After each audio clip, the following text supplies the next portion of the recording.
The overall goal of this procedure is to synthesize two different carbonyl-decorated carbenes and explore their reaction with elemental phosphorus.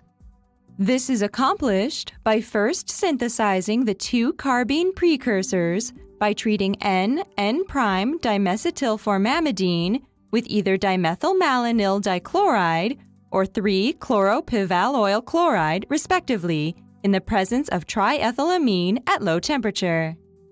The second step is to extract and filter the carbene precursors away from the triethylammonium chloride byproduct. Next, the carbene precursors are deprotonated in benzene using sodium hexamethyl dicyl azide to afford the free carbene. The final step is filtration of the carbene solution to remove precipitated sodium chloride, followed by evaporation of the solvent.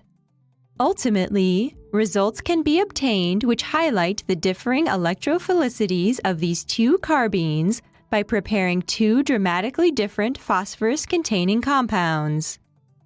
This method will allow synthetic chemists of all skill levels to prepare these unique carbenes in high purity and yield. Generally, individuals that are new to this method will struggle at the beginning because they're not yet proficient in excluding all air and moisture during the filtration of the carbene precursors. Visual demonstration of this technique is critical as the filtration and cannulation steps are difficult to learn by chemists new to Schlinkline techniques. Demonstrating this procedure will be Antonio Torres, an undergraduate research student from my research laboratory.